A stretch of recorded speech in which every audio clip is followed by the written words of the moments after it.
Corrie ten Boom es el nombre de una cristiana neerlandesa que pasó a la presencia del Señor en el año 83. Y entre otras cosas, Corrie ten Boom es conocida por haber escondido en su casa a judíos perseguidos durante la Segunda Guerra Mundial. Creo que su libro El refugio secreto es ya un clásico de la literatura cristiana del siglo XX. Y esta semana estaba viendo un vídeo de esta hermana, y esta hermana ya muy anciana ilustraba de una manera muy simple el llamado a servir al Señor. Así esta hermana con un guante en la mano decía lo siguiente: este guante por sí solo no puede escribir, este guante por sí solo no puede cocinar, no puede hacer nada el guante por sí mismo. Dice, pero cuando mi mano está metida dentro del guante, el guante puede escribir, puede cocinar, puede hacer muchas cosas. Y dirás, decía ella, no es el guante, es la mano dentro del guante. Es cierto, tú y yo no podemos hacer nada. Juan 15:5, el Señor Jesús dice, separados de mí, nada podéis hacer. Y ella concluía diciendo, con el Señor podemos hacer muchas cosas.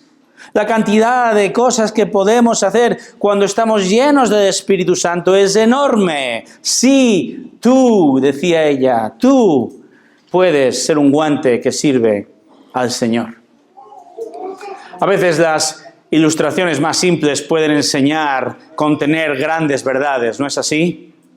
Hermanos, somos guantes en las manos de nuestro Señor, usados por Él para su servicio. Y el Señor nos recogió del suelo, nos recogió de la basura, o diría, el Señor nos recogió de la incineradora, realmente. Y nos ha restaurado, nos ha salvado, nos ha sanado. Más Dios, ¿verdad? Y lo ha hecho para servirle conforme a su voluntad. Y nuestro texto de esta mañana en Hechos 16, del 1 al 10, nos muestra un grupo de hombres que están siendo los guantes de Dios a mediados del siglo I. Estos hombres vienen de contextos muy diferentes, de educación muy distinta, pero juntos están sirviendo a Cristo fielmente. Juntos le sirven sumisamente, siendo dirigidos, siendo movidos por Él para alcanzar al mundo con el Evangelio. Así, en esta mañana, quiero que respondamos a la siguiente pregunta. ¿A qué le importa a Dios? ¿O qué demanda Dios de mi servicio a Él? ¿Qué es lo que Dios demanda de mí a la hora de servirle? El texto nos da dos respuestas. Y estas respuestas han sido escritas para que tú y yo en esta mañana examinemos nuestra motivación a la hora de servir al Señor y crezcamos en un servicio fructífero que le trae a Él, le da toda la gloria. ¿Qué es lo que Dios demanda de mi servicio a Él? Los versículos 1 al 5 nos dicen que Dios demanda fidelidad. Fidelidad. Dios quiere que tú seas fiel a pesar del contexto en el que vienes, a pesar del pasado que te llevó hasta aquí. Hoy vamos a ver un mapa. ¿Por qué? Porque estamos en pleno segundo viaje misionero, año 49 más o menos después de Cristo. El apóstol Pablo ha comenzado este segundo viaje misionero, un viaje que le va a llevar 2 años y va a estar visitando ciudades donde él plantó, junto con Bernabé, diferentes iglesias en su primer viaje misionero un par de años atrás. Pero recuerda esto, el segundo viaje misionero no comienza muy bien, ¿verdad? ¿Recuerdas? Fíjate, capítulo 15, verso 39. Se produce un gran desacuerdo, un conflicto grande entre Pablo y Bernabé. ¿Por qué? Debido a Juan Marcos, ¿verdad? ¿Cuál es el resultado de este desacuerdo? Bernabé se lo lleva a Chipre, a Juan Marcos. Pablo, verso 40, se lleva a Silas por Siria y Cilicia, parte norte de nuestro mapa. Siria, aquí está, y Cilicia. Y por cierto, esto ya lo prediqué hace un par de semanas, pero recordemos o apliquemos el propio texto, porque pensaba, ¿qué ocurre cuando hay un gran desacuerdo? ¿Qué ocurre cuando hay un gran desacuerdo entre hermanos de la iglesia? ¿Sabes qué es lo que más se resiente? Además de las dos partes, lo que más se resiente cuando hay un desacuerdo es el propio servicio, el propio ministerio. Cuando fulanito y menganito, cuando las Ebodias y Síntiques de la congregación colisionan, hermanos, es la iglesia, es el servicio en la iglesia lo que se resiente y uno fácilmente deja de servir. Pero aquí estamos viendo un ejemplo de que aún en medio de un desacuerdo, ambos, sí, Pablo por un lado, Bernabé por otro lado, pero ambos continúan intensamente con sus ministerios, proclamando con fidelidad a Cristo y, por cierto, solucionando este conflicto más adelante. Hermano, hermana, no permitas que tus diferencias personales o diferencias de carácter o diferencias aún doctrinales y nuestras propias emociones que hoy están aquí y mañana están acá, no permitas que nada de esto afecte tu servicio al Señor. No permitamos que en nuestra inmadurez, el ministerio, la iglesia se resienta. No bajemos la guardia. No debemos de, o no dejemos de buscar a servir a Cristo con fidelidad. Ahora, centrémonos en el verso 1 del capítulo 16, como hace nuestro autor. Dice el verso 1 que llegó también a Derbe y a Listra, y estaba allí cierto discípulo llamado Timoteo, hijo de una mujer judía creyente, pero de un padre griego, del cual hablaban elogiosamente los hermanos que estaban en Listra y en Iconio.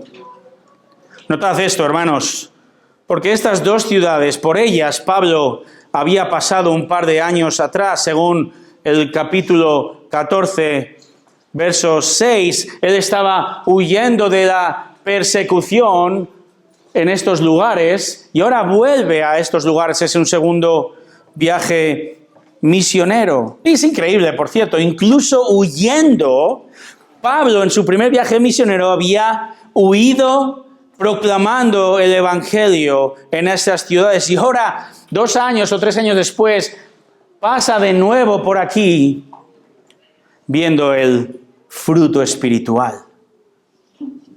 El Señor había traído salvación y uno de esos frutos tiene nombre. Se llama Timoteo. Dice el texto que es un discípulo, es decir, es seguidor de Cristo.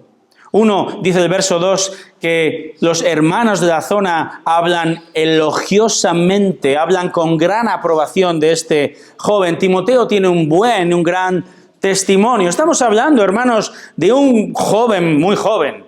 Hoy en día casi le seguimos llamando adolescente. 18 años, 19, 20 como mucho. Pero un ejemplo de un joven con gran madurez espiritual. Y otros creyentes lo ven.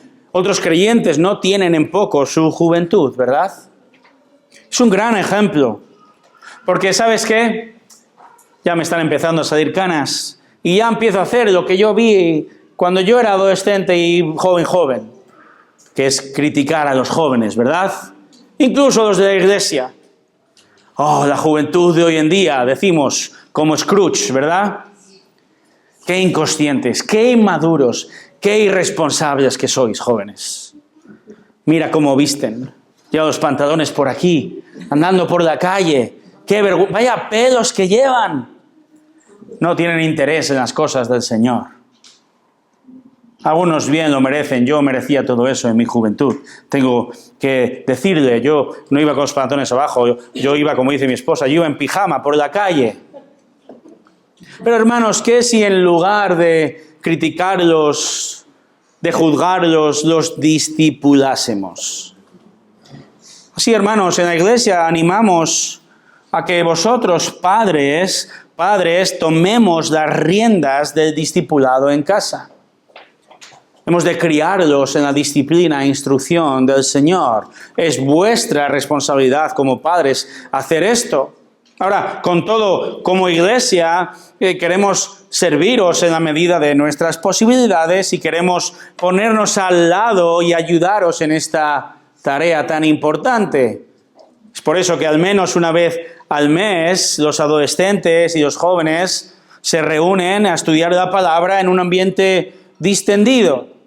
Es por eso que hay un número de jóvenes adolescentes que tienen asignados a hombres piadosos de la congregación para discipularlos. Hay jóvenes que están siendo discipuladas también cada mes.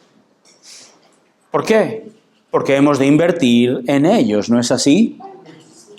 Ellos son el presente y el futuro de nuestra congregación. Y queremos que los Timoteos, que las Lidias que puede haber en la congregación salgan a la luz, florezcan. Amén. Ahora, notemos también a alguien, diría.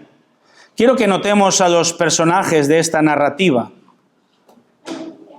Porque el autor se refiere primeramente a Pablo, a Saulo. A estas alturas ya lo conocemos bastante bien. ¿Acaso nació él cristiano? Para nada, ¿verdad? Este hombre de clase media alta, con cultura griega, ciudadanía romana, religión judía, era el más celoso de los fariseos y el más fiero perseguidor de los cristianos por años. Pero el Señor, en su misericordia, le salvó. Fue perdonado por Cristo años atrás y ahora existe, y ahora vive, y ahora se deshace por servir al Señor con fidelidad, anunciando el Evangelio de Cristo por el mundo. El texto nos habla también de que con él está Silas, el compañero de Pablo. Sabemos, según el 15:22, que Silas era un hombre prominente en la iglesia de Jerusalén. Sabemos, verso 32, que era profeta, y ser profeta era ser un predicador de las Escrituras que en ocasiones, sí, recibía un mensaje directo de Dios para una congregación específica. Pablo era bien sabio. Pablo había elegido a Silas sabiendo que, siendo judío, Silas tenía la entrada permitida en las sinagogas donde proclamaban el Evangelio. Además, el 16:37 nos dice que Silas era ciudadano romano, lo cual era una gran ventaja. Era como tener hoy en día el pasaporte español, que da acceso a la gran mayoría de los países del mundo, al menos de momento, ¿verdad? Sabemos que Silas es también llamado Silvano en otros textos, y sabemos que Silas va a servir con gran fidelidad, no solo a Pablo y con Pablo, sino también con el apóstol Pedro. El pasado de Silas antes de Cristo es realmente un misterio para nosotros. En este texto también nos encontramos a un tercer hombre. ¿Alguien sabe quién es? No es Timoteo. ¿Alguien puede decirme quién es este tercer hombre? O cuarto, según se mire. No aparece por nombre, pero fíjate en el versículo 10. Hay un verbo allí en primera persona del plural. Procuramos. ¿De quién se trata? El autor, Lucas.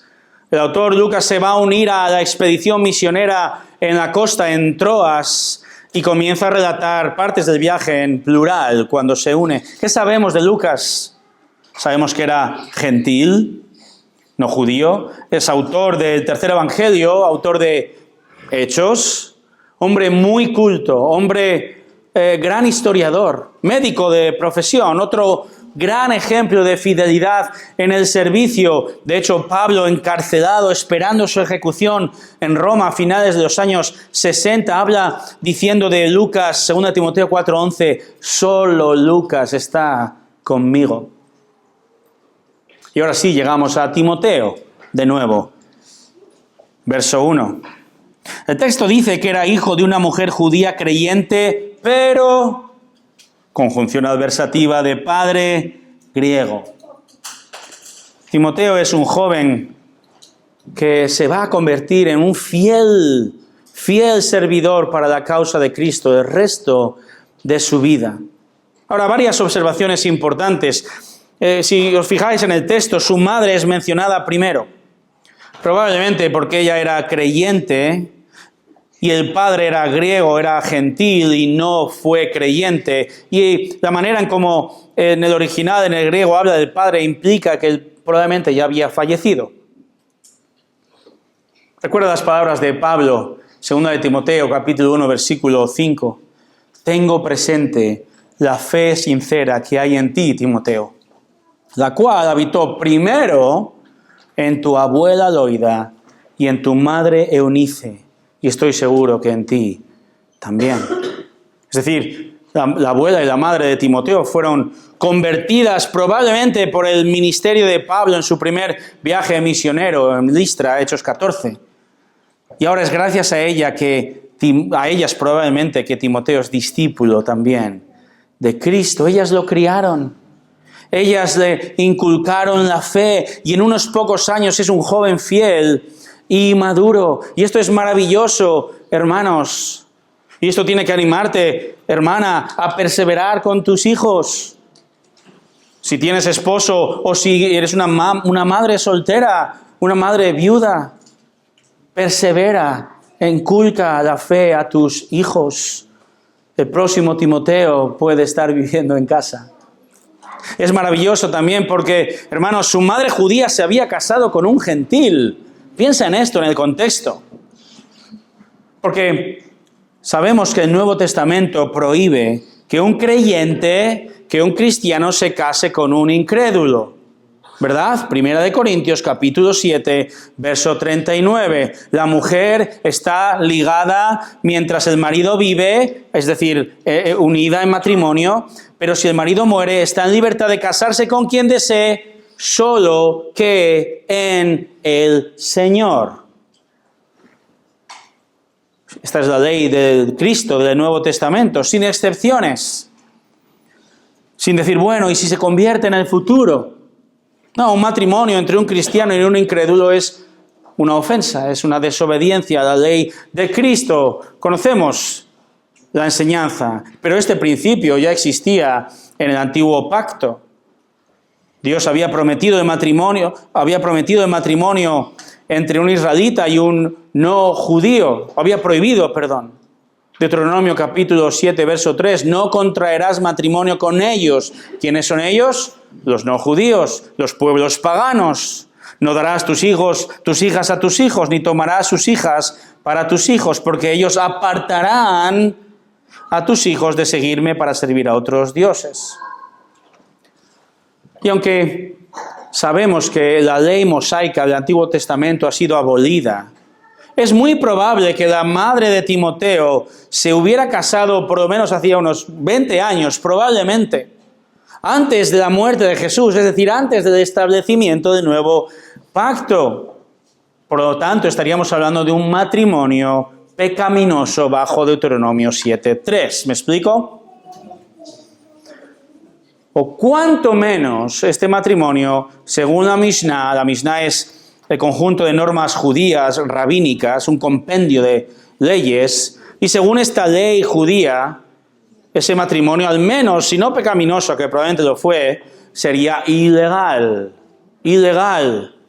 Lo que quiero decir es que Timoteo creció en un contexto muy complejo en el hogar y en su contexto judío.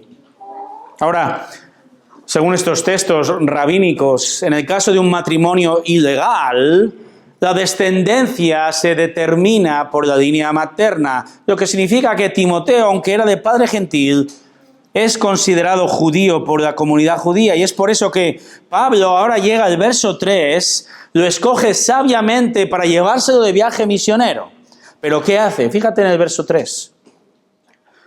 Pablo quiso que éste fuera con él y lo tomó y lo circuncidó por causa de los judíos que había en aquellas regiones, porque todos sabían que su padre era griego.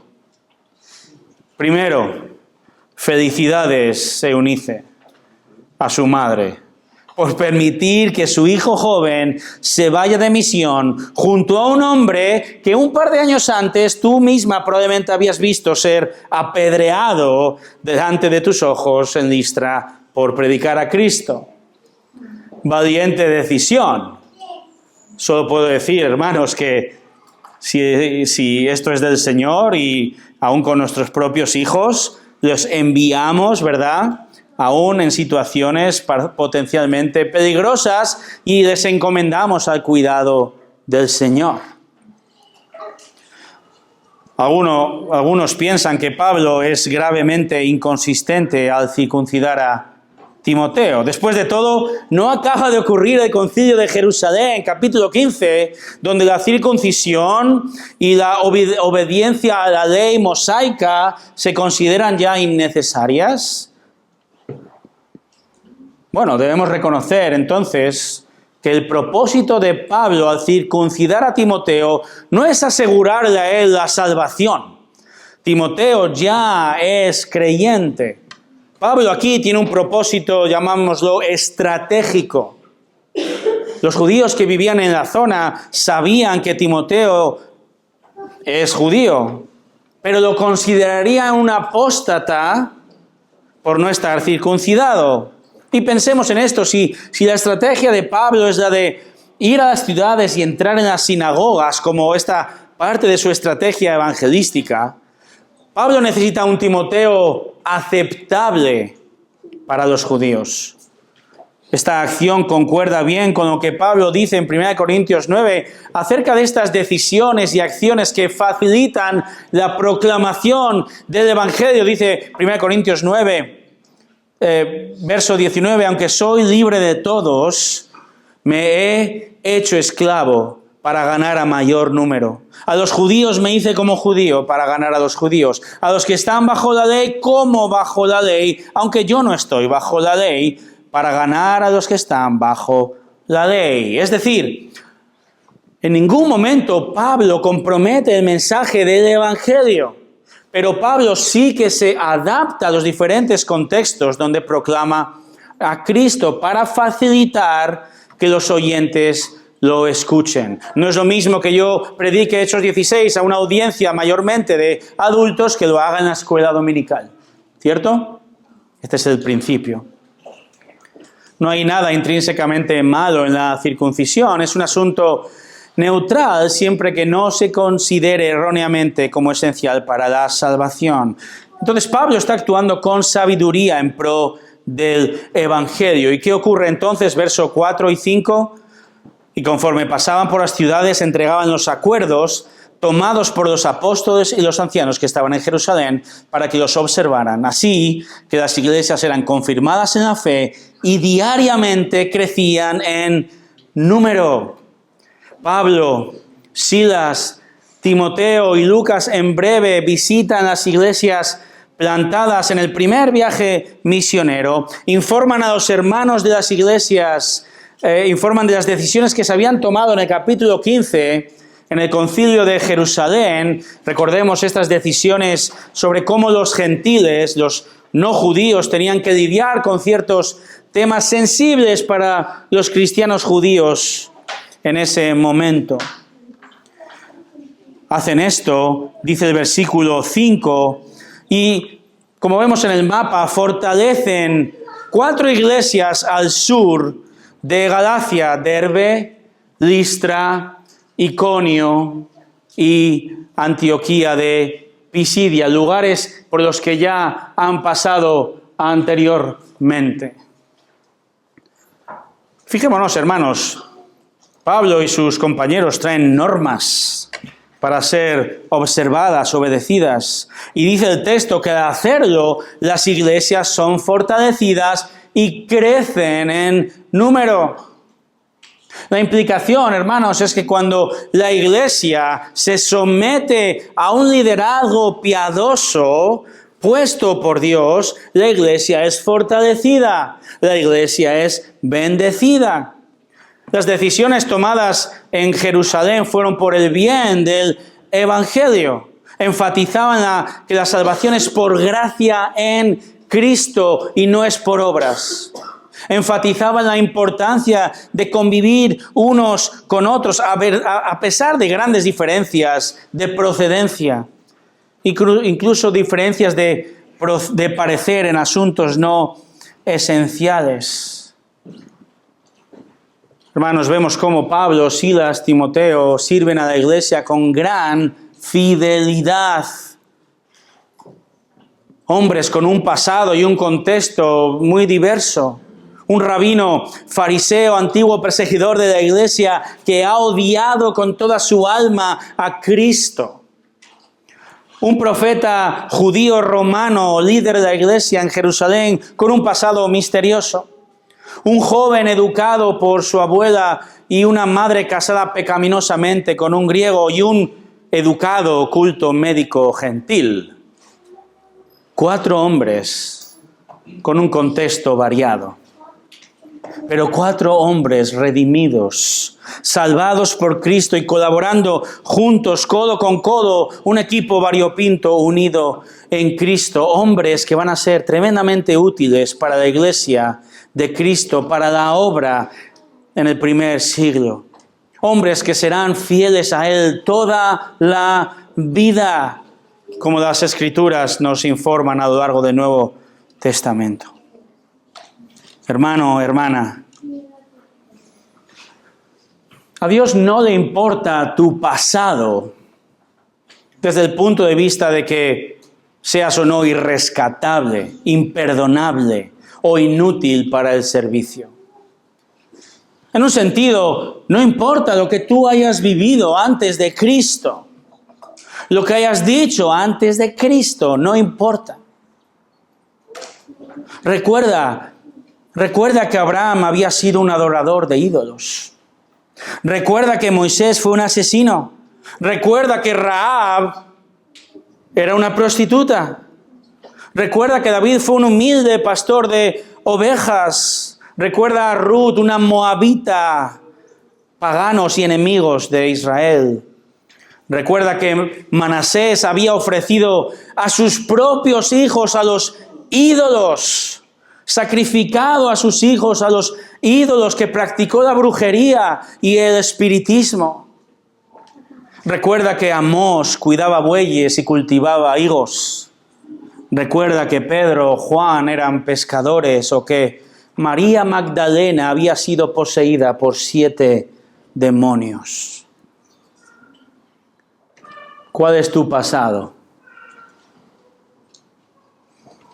A Dios no le importa en el sentido de no utilizarte para su servicio, ¿verdad? En un mundo mega psicologizado, donde las terribles acciones de muchos se excusan, incluso se justifican debido a su entorno y su pasado. Y por tanto se culpa a los demás mientras se exonera de responsabilidad al culpable en muchos casos. En este mundo que vivimos, Dios ha visto tu pasado más o menos pecaminoso, más o menos oscuro, más o menos humilde. Él lo ha conocido desde el principio, no lo ha aceptado, no lo ha aprobado, pero no le ha importado tu pasado tanto como para abandonarte por mucho que lo merezcas. Sino que en tu pecado, en tu miseria, en tu enemistad, en tu rebeldía, en tu hipocresía, Él por gracia te ha conocido, te ha amado, te ha predestinado, te ha llamado, te ha justificado, salvado, perdonado en Cristo, por Cristo y gracias a la cruz de Cristo. Él canceló el documento de deuda que consistía en decretos contra ti y que te era adverso, culpable. Y lo ha quitado de en medio, clavándolo en la cruz. Recuerda el Evangelio. Y ahora quiere que entiendas que aunque sí, obviamente, el pasado afecta, ¿verdad? Claro que sí. Pero desea que entiendas que tú ahora, si eres hijo de Dios, eres una nueva criatura, con un nuevo afecto, con una nueva identidad, completo en Cristo, con el Espíritu Santo habitando en ti, capaz en Cristo de ahora sí vencer toda tentación, de sobreponerte a todo pecado que te asedia, de sanar con la ayuda del Señor todas las heridas de tu pasado y las cicatrices del pecado de ayer. Y Él quiere que hoy, en este momento y mañana y el siguiente, le sirvas con fidelidad, con lealtad. El Dios del universo ha hecho todo esto y desea ahora usarte para que desde una motivación sincera del corazón crezcas en un servicio fructífero a tu iglesia, un servicio que le dé gloria. Hermanos, no nos escudamos ni culpamos al pasado. Cada uno venimos de etnias, contextos familiares, sociales, doctrinales, totalmente diversos, ¿verdad? Pero miramos al pasado para ver la gracia de Dios en nuestra vida. Y vivimos el presente sirviéndole porque somos esclavos de Cristo y confiados de que Él nos siga usando en el futuro si es su voluntad. ¿Qué demanda Dios de ti? Dios demanda que crezcas en una actitud fiel independientemente de tu pasado, de dónde vengas. Quiere que le sirvas dando mucho fruto. Los siervos correctos son los siervos fieles. Número 2, Dios demanda no solo fidelidad, sino sumisión. Y demanda sumisión, sea cual sea el plan que tienes, la estrategia que tengas en tu vida, en tu trabajo, en tu ministerio. Versos 6 al 10. Muy a menudo, hermanos, tenemos planes presentes, tenemos planes para el futuro, tenemos estrategias, eso es bueno planificar, es bueno administrar, es legítimo pensar y planear, nada de esto está reñido con la soberanía de Dios, pero hermanos, estos versículos nos muestran que lo que siempre ha de prevalecer por encima de cualquier plan y cualquier estrategia es la voluntad de Dios. Fíjate versos 6 y 7. Pasaron por la región de Frigia y Galacia, habiendo sido impedidos por el Espíritu Santo de hablar la palabra en Asia. Y cuando llegaron a Misia, intentaron ir a Bitinia, pero el Espíritu de Jesús no se lo permitió. En estos versículos vemos dos momentos donde Pablo se ve obligado a cambiar sus planes. Es increíble porque estos lugares sus planes son buenísimos. Lugares estratégicos para evangelizar en terreno desconocido. Él, en primer lugar, quería ir al oeste, ¿verdad? El oeste de lo que es hoy Turquía, llamado Asia, no el continente asiático, sino la zona del oeste, hoy conocida en aquel momento como Asia, hoy conocido como Turquía. En ese momento era la provincia romana llamada Asia porque tenía un origen asirio. El equipo hubiera ido a evangelizar, hermanos, a increíbles ciudades. Éfeso, una de las capitales del mundo. Esmirna, Filadelfia, Colosas. ¿Cómo no ir a estos lugares, a estas ciudades paganas tan relevantes, tan claves, al menos desde el punto de vista humano? Pero esta es la clave, es desde el punto de vista humano. Porque, según el texto, el Espíritu Santo primero, y luego dice el texto que el Espíritu de Jesús, verso 7, les impidió ir. Aquí tenemos, por cierto, a dos personas de la Trinidad. Perdón, tenemos tres personas de la Trinidad, porque en el verso 10, Dios Padre dice que nos ha llamado. Aquí tenemos a la Trinidad en acción, guiando la labor pionera evangelística. No podéis ir al oeste, a la necesitada del Evangelio Asia, pero es que tampoco podéis ir al noreste, a la necesitada Bitinia con, hermanos, ahí arriba, Bizancio. ¿Tú sabes lo que es Bizancio? Bizancio se va a convertir en la todopoderosa Constantinopla, capital del mundo, siglos después. Ni uno ni otro, al menos de momento, ¿verdad? Verso 8, y pasando por Misia, descendieron a la costa, a Troas. ¿Por qué? Respuesta fácil. Porque esta era la voluntad de Dios, simple y llanamente. De alguna manera, Dios informó a estos hombres. Recuerda que Silas y Pablo son ambos profetas. Por tanto, en este caso, fuera por medio de sueños, visiones o voz audible, Dios Espíritu Santo y el Espíritu de Jesús, o Jesús mismo, Jesús mismo, Dios los guió hacia la dirección que Él quiso. ¿Por qué? Porque la dirección que Dios quiere es siempre la correcta y la mejor. Porque su voluntad siempre, Romanos 12:2, es buena, agradable y perfecta, independientemente de lo que pensemos. Un servidor era maestro de escuela con buen sueldo y bastantes vacaciones también. Pero Dios cambió mis planes y ahora soy pastor y no tengo ni buen sueldo ni... No, es broma. Cambió mis planes. Es más, a la vuelta de nuestros años estudiando en el seminario en Estados Unidos, nos íbamos a ir a vivir a la ciudad de Ponferrada. Y Dios dijo, de eso nada, de eso nada. Luego nos íbamos a ir a plantar a Oviedo. Y Dios dijo, allí tampoco.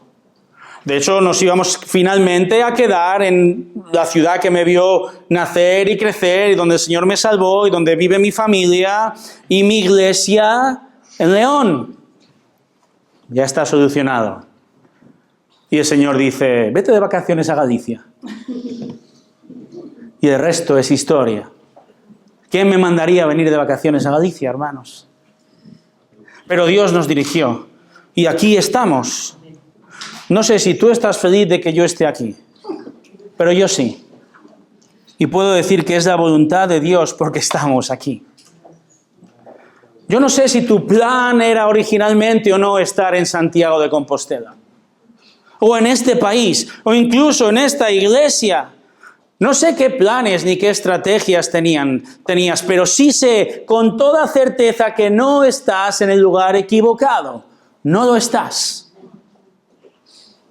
Para Dios nunca estamos en el lugar equivocado.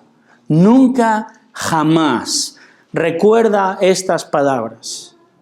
Nunca te encuentras en el lugar equivocado, aún en medio del dolor, aún en medio de tu enfermedad, aún en medio de la pérdida, en medio del rechazo en tu propia casa o en tu trabajo. Dios te ha puesto ahí porque es el lugar donde Él quiere ser glorificado en tu vida. Y es el lugar donde Él quiere que tú crezcas y florezcas y dependas y te rindas a Él y te sometas a su voluntad y le sirvas con fidelidad y sumisión. Muy a menudo no entendemos la voluntad de Dios cuando estamos en medio de ello, ¿verdad? ¿Por qué les prohibiría ir? No dijo Jesús, hay que ir a proclamar el Evangelio a todo el mundo. ¿No es Asia un lugar ideal? ¿No es Bizancio un lugar ideal, estratégico? No lo es en ese momento, ¿verdad? El Señor no quiere que estés en otro lugar que tú quizá deseas en este momento. Y no estoy diciendo, mira, resígnate y nada más. No. Agradece al Señor y confía en su voluntad. Queremos tener, quizás es legítimo, tener mejores trabajos, mejores lugares donde vivir o incluso mudarnos, pero confiemos en la soberanía del Señor. El Señor no quiso que en este momento la palabra se proclamase en Asia. Y hermanos, a menudo buscamos incluso en nuestras vidas la oportunidad para hablar el Evangelio con alguien. Nos esforzamos y buscamos empezar una conversación, pero en ocasiones el Espíritu Santo no lo desea. Y aunque sabemos que es su voluntad evangelizar, esperamos a otra ocasión y vamos a otra persona. Nos sometemos. Muchas cosas se suelen aclarar luego, como decimos, ¿verdad?, a toro pasado. Ahora sabemos que el Espíritu Santo quería que el Evangelio entrase, ¿dónde? En Europa. En Europa. Él quiere que Grecia y no Asia ni Bitinia escuchen el Evangelio de Cristo, al menos por el momento. Fíjate, versos 9 y 10. Por la noche se le mostró a Pablo una visión. Un hombre de Macedonia estaba de pie, suplicándole, diciendo: pasa a Macedonia y ayúdanos. Cuando tuvo la visión, enseguida procuramos ir a Macedonia, persuadidos de que Dios nos había llamado para anunciarles el Evangelio.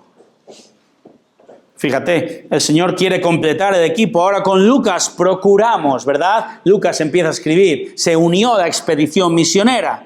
Fantástico, qué mejor que tener a un médico, historiador, un hombre fiel como Lucas. Segundo, Dios sabe que Pablo posteriormente sí que irá a Éfeso. Y Pedro será el que proclame el Evangelio en Bitinia y el Ponto, según 1 Pedro 1:1. Pero ahora quiere que el equipo vaya a Macedonia, a Europa.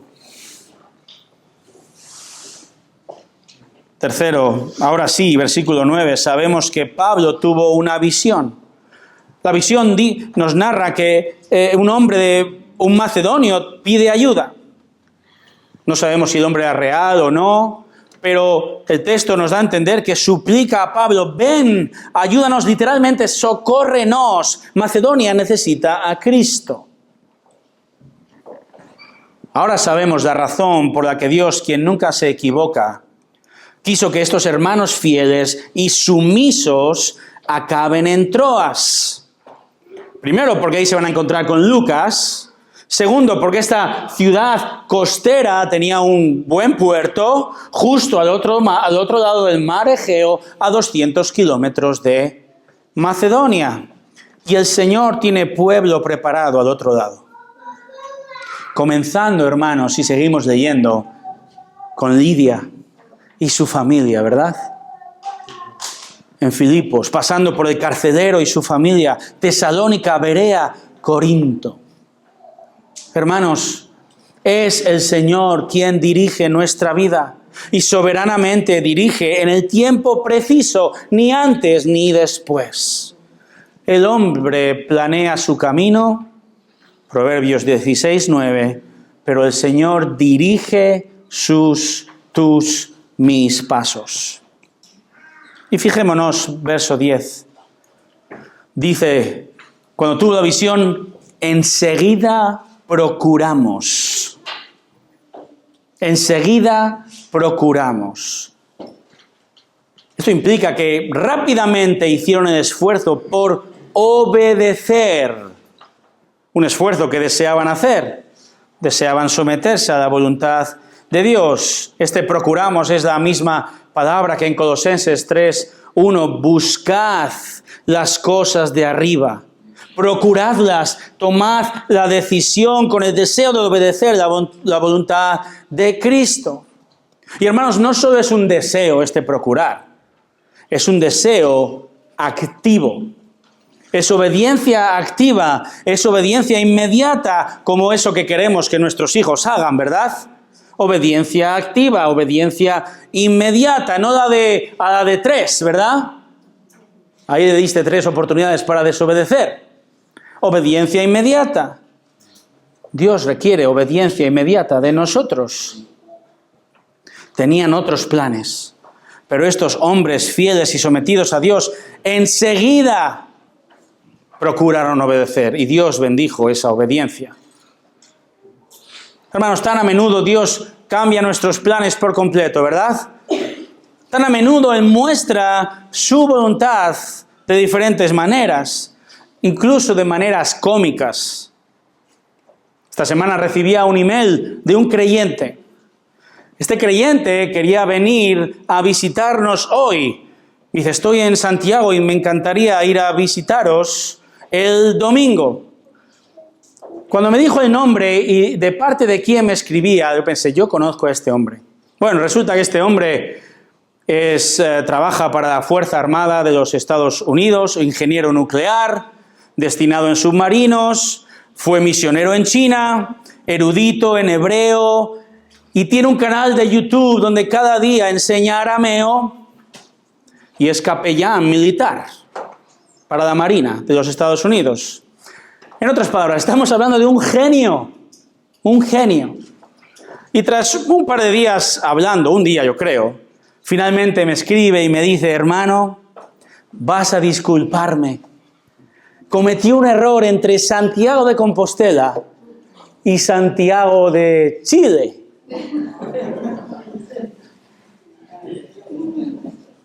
Un genio en muchas áreas, ¿verdad? No en geografía. No, fue un error. Me alegro que se dio cuenta. Simplemente es una muestra divertida de que aún en nuestros errores Dios nos dirige, aún a los más capaces entre nosotros, hermanos, aún entre los mejores de nosotros. Nuestros válidos planes a veces se vienen abajo de una forma rocambolesca, porque somos humanos y erramos y no podemos controlar muchos aspectos ni variables, solo Dios puede. Y necesitamos que Él nos muestre su voluntad, o hermanos, navegaremos perdidos. Lo cual nos lleva para terminar a la pregunta del millón. ¿Cómo discernir la voluntad de Dios?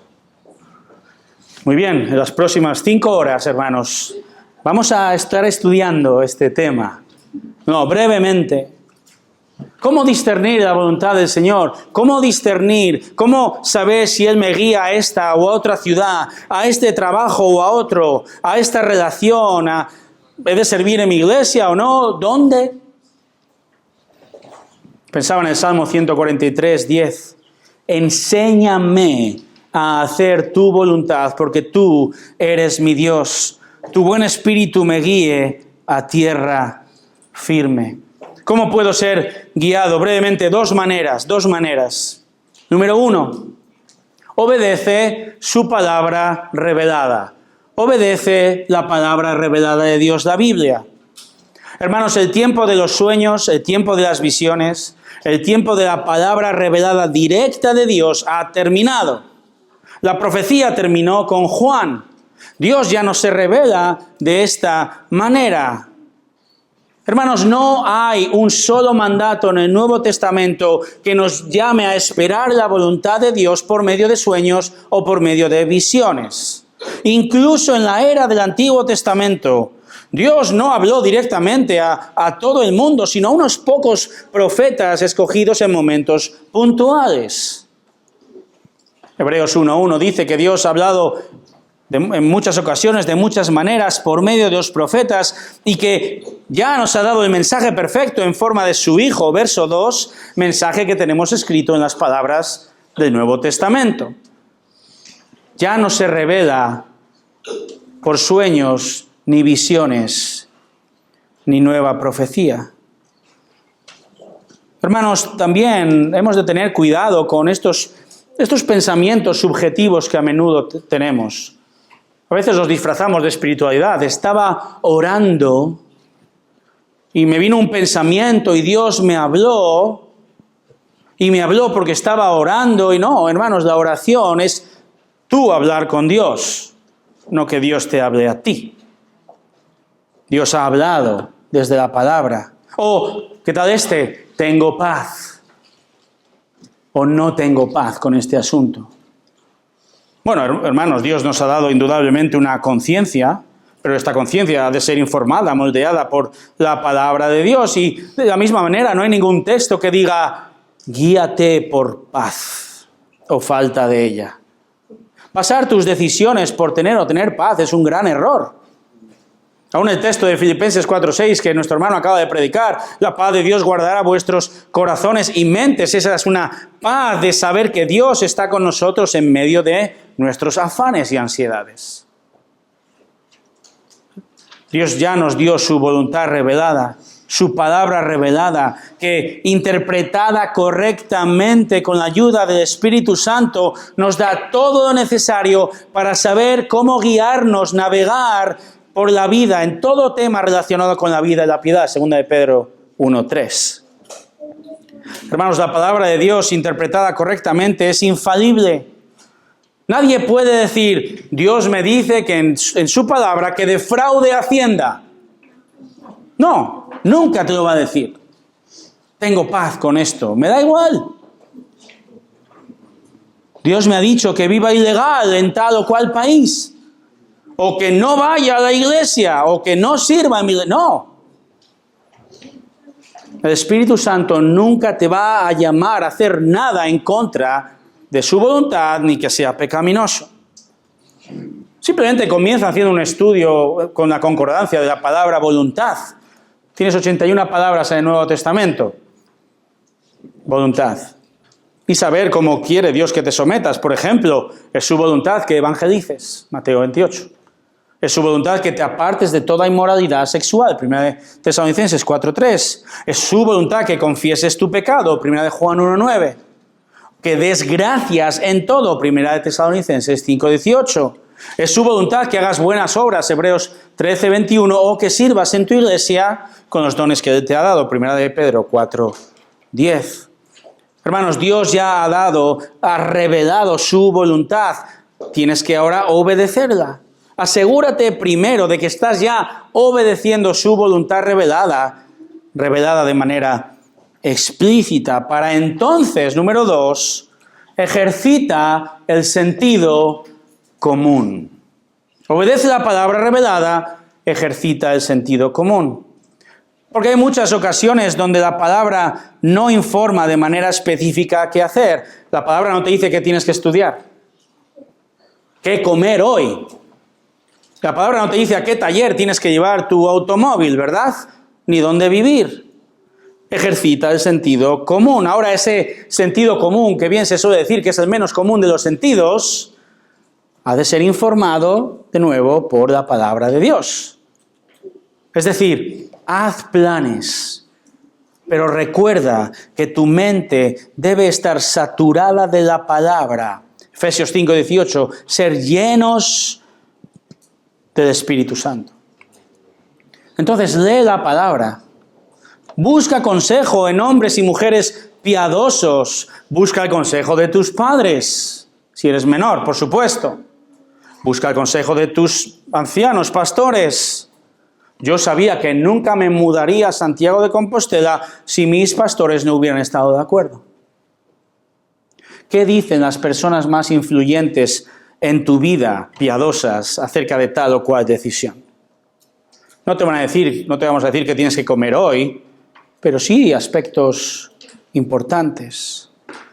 ¿Cómo está Dios guiando providencialmente tu vida desde su palabra en el contexto de la iglesia con un consejo piadoso? ¿Qué te dice entonces el sentido común?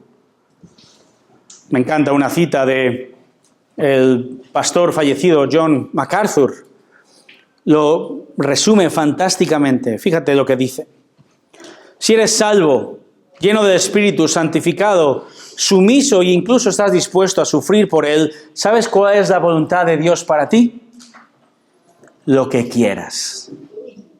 Lo que quieras. ¿Cómo que lo que quieras? Así es. Si tú eres así, salvo, lleno del Espíritu, santificado, sumiso y estás dispuesto a sufrir por Él, ¿quién crees que está dirigiendo tus deseos si no Dios? El salmista dijo, deleítate en el Señor y Él te dará, ¿el qué? Te dará los deseos de tu corazón. No dijo que cumplirá el deseo, sino que lo pondrá allí. ¿Sabes qué? Continúa. Una vez que Dios te da un deseo, simplemente empieza a actuar. Si Él quiere moverte, te moverá. Tomas lo que sabes, que es la voluntad de Dios, y luego haces lo que quieres, porque Dios te dará lo que deseas. Luego lo cumplirá en el lugar correcto. David dijo, Salmo 143:10, Señor, enséñame a hacer tu voluntad. No dijo, enséñame tu voluntad. Es obvio, dijo, enséñame a qué? A hacer tu voluntad. Hermanos, esto es lo que ocurrió con estos hombres del texto. Hombres fieles, hombres sumisos a la voluntad de Dios, hombres que procuraron y desearon obedecerle inmediatamente, sin importar su contexto, su pasado anterior, yendo a evangelizar a Macedonia finalmente, porque el Espíritu les dirigió y ellos obedecieron. Hermano, hermana, querida iglesia, lo que a Dios verdaderamente le importa es tu actitud en el servicio, llena de fidelidad y sumisión a Él. Lo que Dios demanda de ti es que seas ese guante, un guante restaurado, movido, usado por Él y para Él, sin excusas, sin pretextos, sin condiciones. Hermano, hermana, sirve al Señor diariamente y siega el fruto para su gloria. Vamos a orar.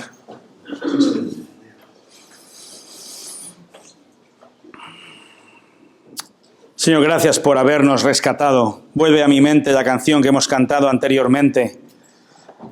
Sin esperanza vivía yo, muerto y perdido, lleno de transgresiones y pecados, esclavo del pecado. Esa era mi condición, una naturaleza pecaminosa, rebelde a tu voluntad, más Dios.